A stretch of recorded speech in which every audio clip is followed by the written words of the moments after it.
colonization of Cebu. In 1521, Portuguese navigator Ferdinand Magellan converted the natives to Christianity. The Queen City of the South embraced both bustling trade and fervent faith. Cebu, revisiting the place we call home on 96.3 W Rock. The Philippines original, like rock radio. 96.3 W Rock.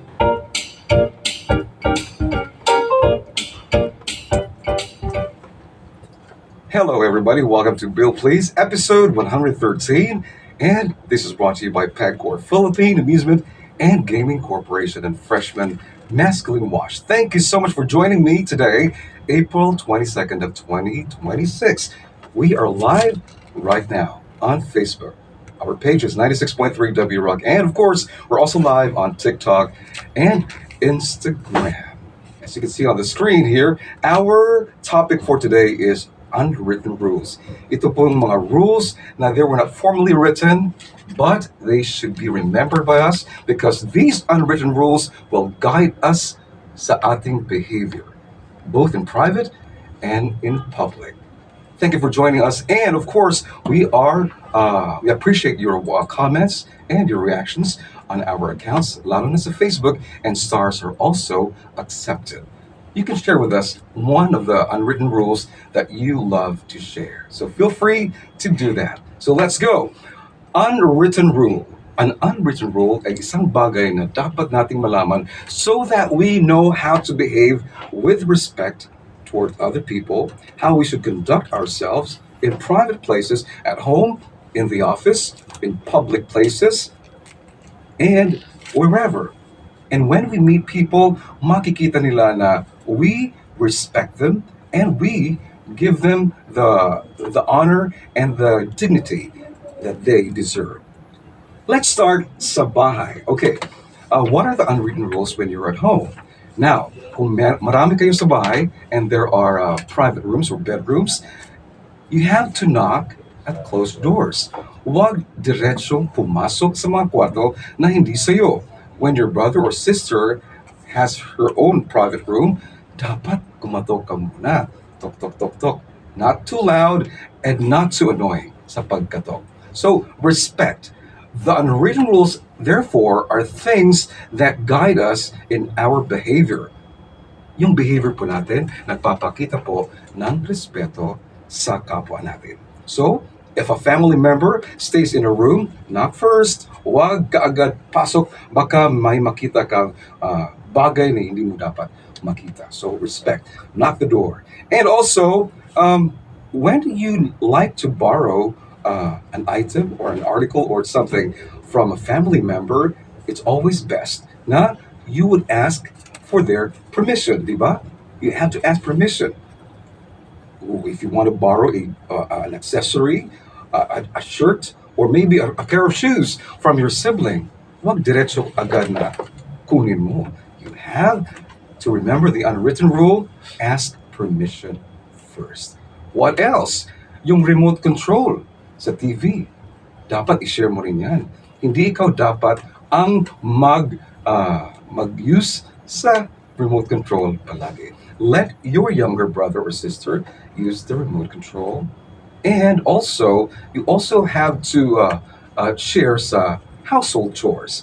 Hindi, pag nakita mo na palaging naghuhugas pinggan na lang po yung kapatid mong bae, why don't you volunteer also to wash the dishes? Or maybe wash some dirty laundry yourself. So, palaging anong tawag sa Bisaya? Magsalig na lang kanunay sa ibang tao when it comes to household chores. So those are the unwritten rules, among many others po, sa bahay. Respect your mom and your dad. Respect po yung mga nakakantanda sa iyo. And, of course, kung ang tawag dito, mag-amin sa Cebuano, you can still do that. Don't let other people discourage you from doing what you think is right. Yung pagbebeso, yung pag-amin, If you still want to do that in public, do it. Huwag po kayong mahiya na gawin yan po sa labas. Kahit makita po kayo ng mga kaibigan, ng mga co-workers, or sa mga taong matataas ang posisyon, if you think that there's someone who needs to be respected through that gesture, then do it. So, unwritten rule po yan. How about sa public places? Now, nagko-commute ako, I ride the bus, I ride the people's jeep, nagtatricycle ako, naghahabal-habal, nagsakay ng motorcycle, nagsasakay ng bus at saka taxi. The unwritten rule po ay let others exit first, especially sa bus. Huwag pasok ka agad sa bus or sa transport vehicle. Let others exit first and then pasok ka. Now, if nakaupo ka na, huwag mong ilagay ang backpack mo or malaking bag sa tabi mo when you see na marami ng mga tao ang nakatayo. So, remove that backpack or belonging na nilagay mo sa tabi mo because that's a sign na huwag kang tumabi sa akin. And that is rude because marami pang mga tao ang gustong makaupo sa vehicle. Aside from that, huwag masyadong mag-stare. Ang stare ba sa Tagalog, Miss Ruby? Hagdanan. Wag, Hagdanan. Tutok. tutok, oh. Meron kang nakita isang bagay na probably hindi mo gusto. May tao na, I will use the word, matabang-mataba or maitim na maitim. Don't stare at people in public. Just look at the person and huwag masyadong nakagaze o nakastare. Dahil mako-conscious po yung tao. Titig ka. Yes. At saka yung cellphone. May mga tao po na ayaw makinig sa mga songs mo.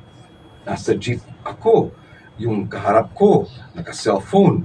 At saka, ang lakas-lakas ng volume. Nakikinig po siya ng drama, Cebuano. Of course, we are free to do what we want to do, but sana naman po, if you are tempted to listen to your favorite drama, or it can be in Cebuano or Tagalog, may mga tao po sa loob ng jeepney na ayaw pong ma-disturbo. So, as much as possible, meron kang mga earbuds at saka headsets or headphones, and you listen to your favorite music or whatever privately and quietly. Unwritten rule po yan. So, ang unwritten rule pala, unwritten rules are meant to guide us sa ating behavior. Always show consideration po sa mga tao na nasa paligid. When you respect others, you will be respected as well. So sa cellphone, okay? And if you want to make a call, excuse yourself. Huwag po don't talk on the phone loudly when you're with a group, when you're with people at the table. Excuse yourself and then have the conversation away from the group.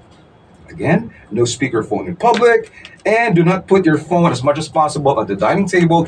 Kumakain kayo and then cellphone, wala naman. Kain naman, cellphone. This is episode 113 brought to us by Pagcor and Freshman Hygiene for Men. And let me open now my Facebook page, the 96.3 W Rock, and feel free to give us your greetings and your comments. Yun.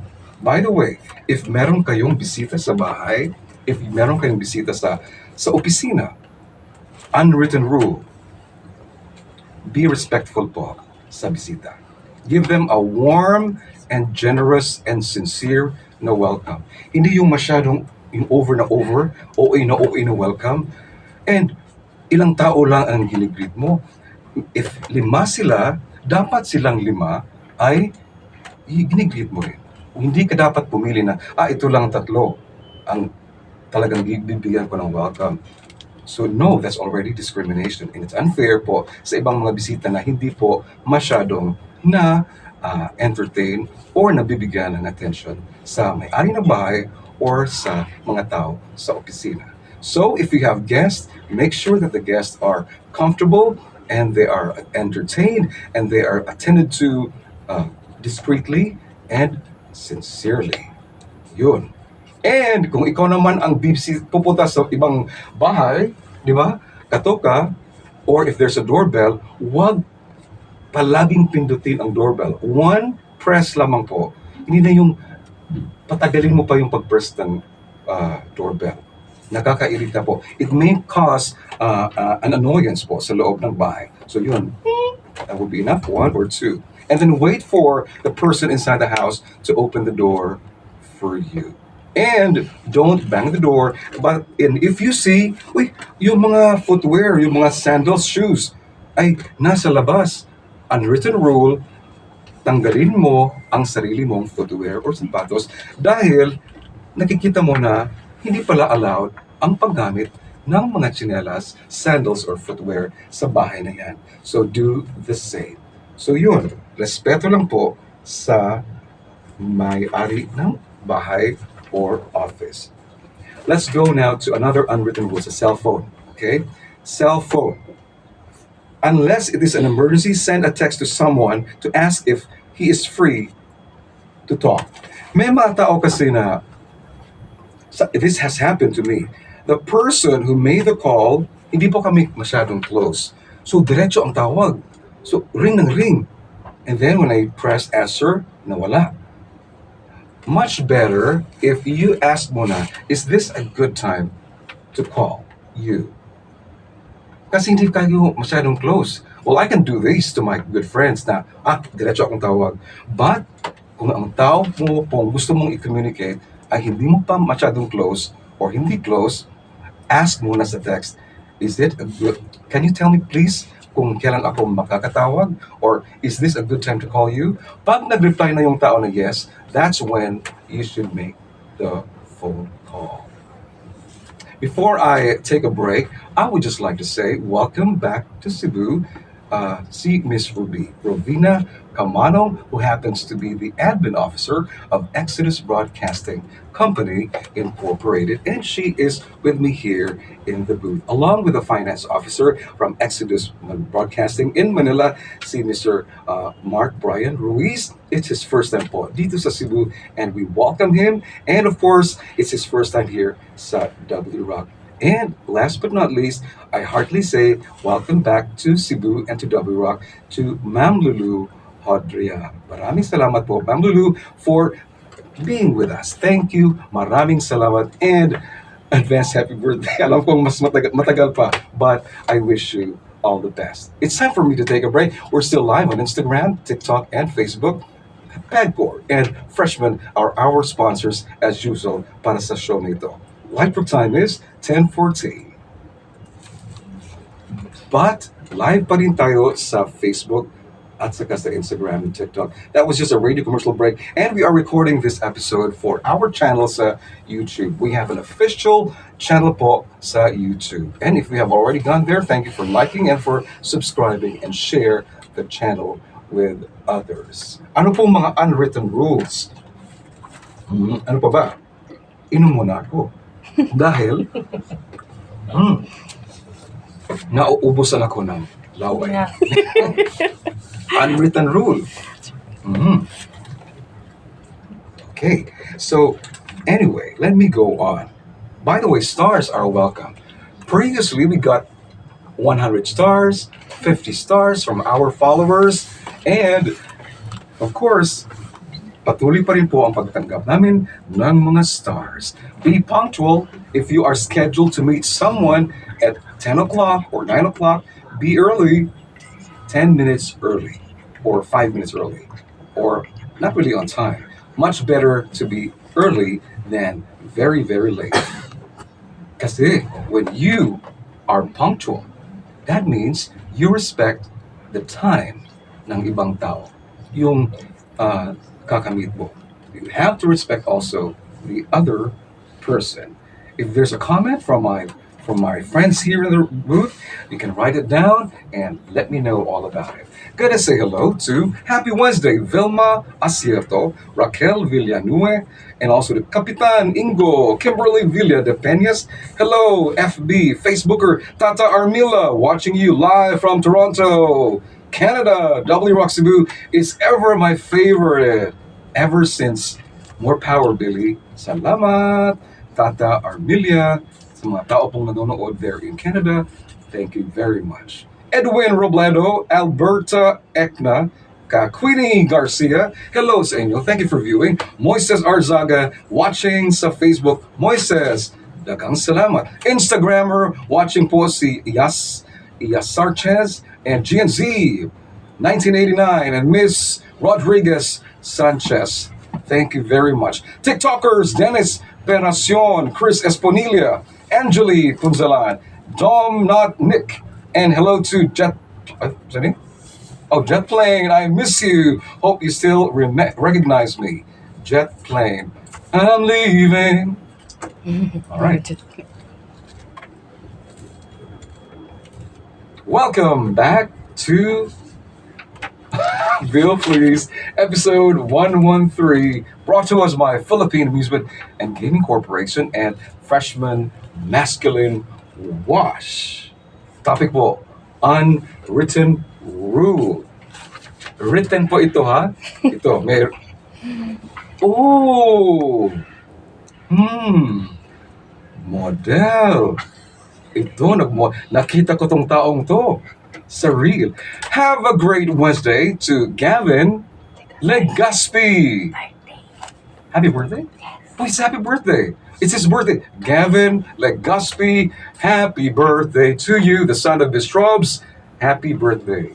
And sana mas mahaba pa ang buhay ni Gavin and maging successful siya sa kanyang chosen career, sa kanyang mga endeavors in life. Gavin, from W Rock Cebu, from us here, we wish you the very best happiness and joy and great health and success and prosperity to you, Gavin, and of course, sa mga kapatid mo, at saka kay your mom, Strobs.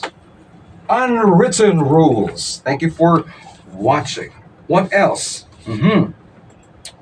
Okay. Uy, public display of affection. Okay.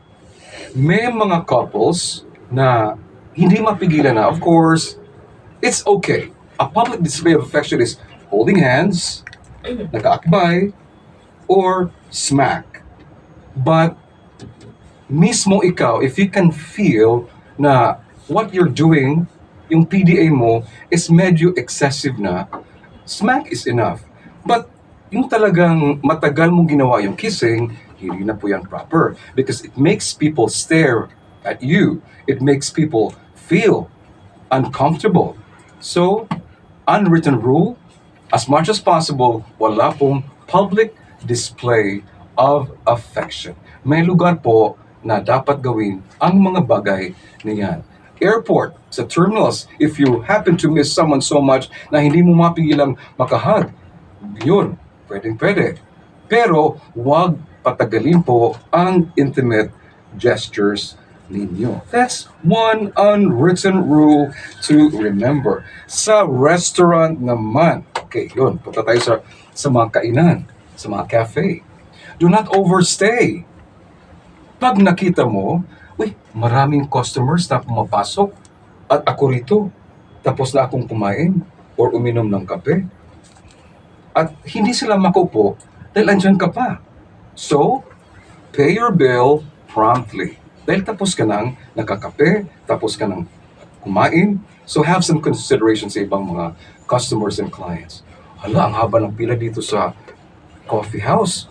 So, tapos na ako, hindi na muna ako magsa-study dito, hindi na muna ako maglalaptop ng matagal dito. O yun. Have some consideration. Let others occupy your table and your seat. At saka, huwag magdala ng mga pagkain at inumin na nabili mo sa labas. Okay?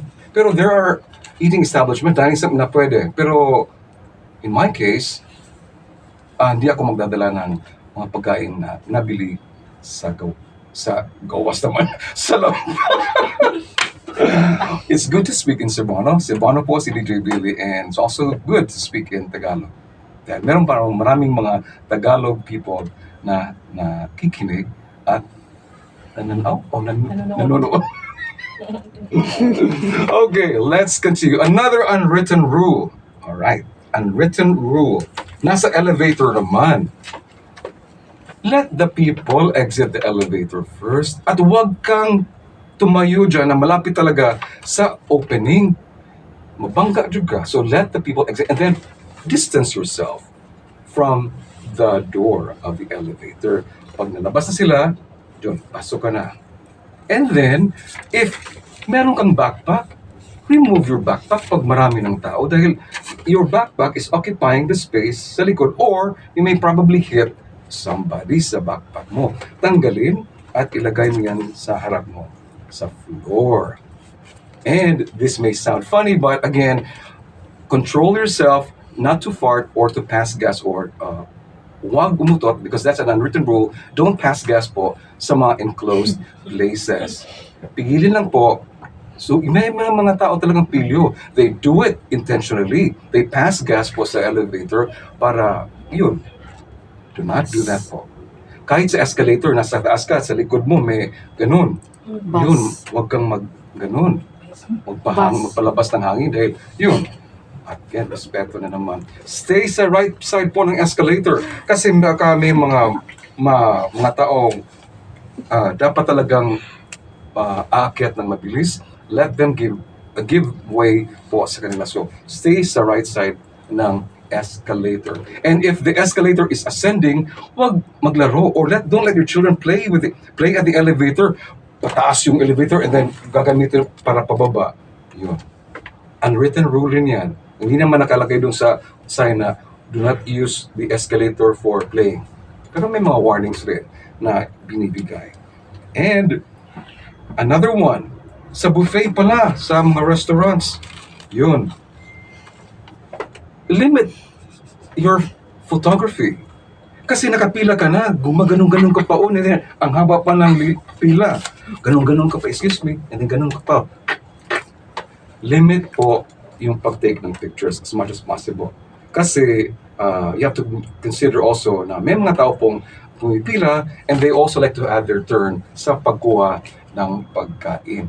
At since restaurant ito, may mga tao po na maraming tao. So, have some sufficient portions. Pag nakita mo, uy, ang lechon, unlimited, marami pang mga bisita. Huwag mong kunin talaga yung ulo hanggang spinal cord, ilalagay mo uy, wag. Konti lang. O, yun. Kasi yung iba talagang ang tagal-tagal sa buffet sa lechon. Kasi yung linalaksi, ginaganon yung balat ng lechon. So consider na meron pang mga ibang diners, please, huwag kayong magpakita na kayo ay patay gutom. Huwag na. Yes, control. Control yan. Oh, you have to control. Another one is, when you're at the buffet, or when you're at the restaurant, tell your children, the young ones, not to run around. Baka makabangga sila ng mga food servers. May dalang sabaw, may dalang mga pagkain, at maglalaro yung mga bata. Tell your children to behave well, to behave properly, or to take their seats. Yun. And then, huwag masyadong maingay. It's good to laugh. It's good to have a good time with your loved ones and friends sa dining table, but don't do things excessively. Yun. Other unwritten rules. Meron pa ba? Yun. Pumunta kami ng Taoist temple kahapon. So we have to follow talaga certain rules. Templo yan. Meron po silang God or deity doon na dapat irespeto. Huwag magkuha ng picture sa kanilang mga statues doon sa loob po ng temple. So yun, respect that. May sinabi doon na huwag masyadong mag-ingay. So, as much as possible, you take it down, ang volume po ng boses mo. So you can just probably whisper.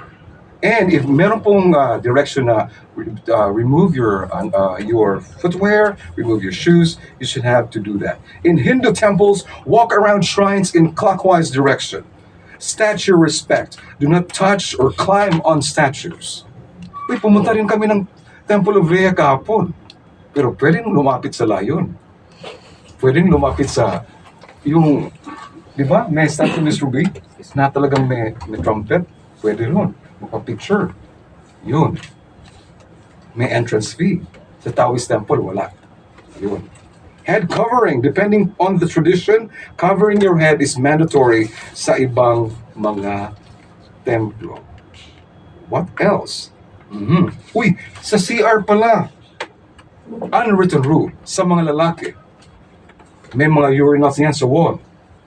Dapat, you follow the unwritten rule na there should be a gap between you and the other user. O may 5 na. Doon, yung isang lalaki doon sa number 5 na urinal. Ba't doon ka pa sa number 4? Doon ka sa urinal 1. Malayo. As much as possible kasi, kung may taong okay, I'll use the word umiihi, dapat hindi mo siya lapitan. Kasi meron pang available vacant na mga urinals. Again, the urinal gap is very important, unwritten rule.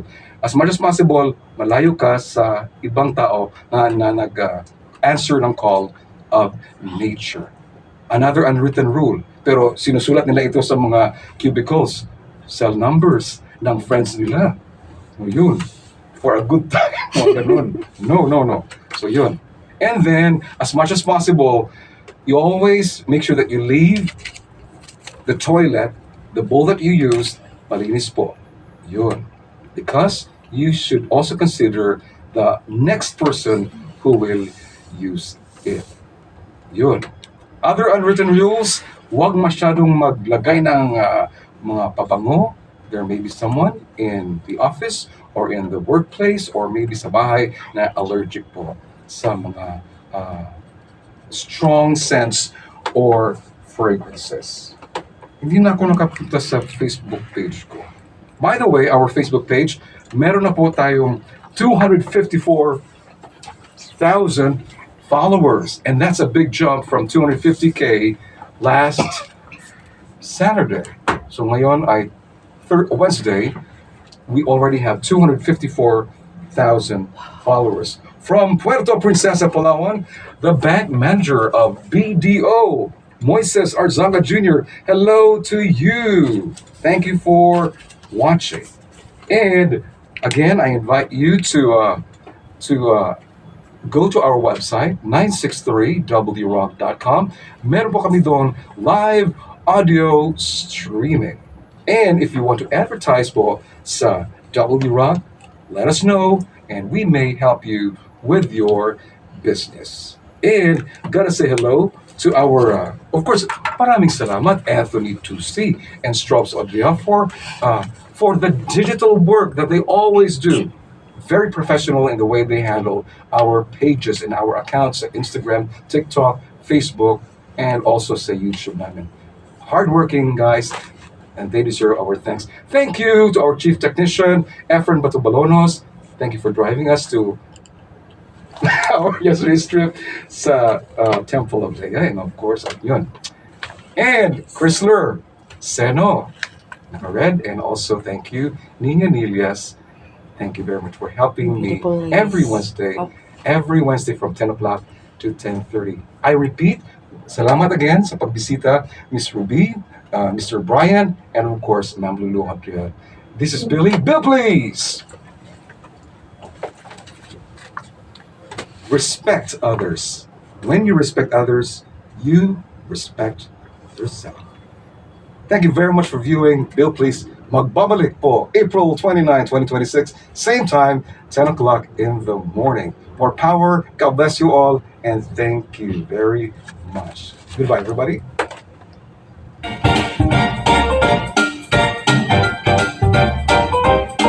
You just had Bill Please, a midweek morning talk show that deals with a variety of topics. Bill Please returns next Wednesday at 10 in the morning, only here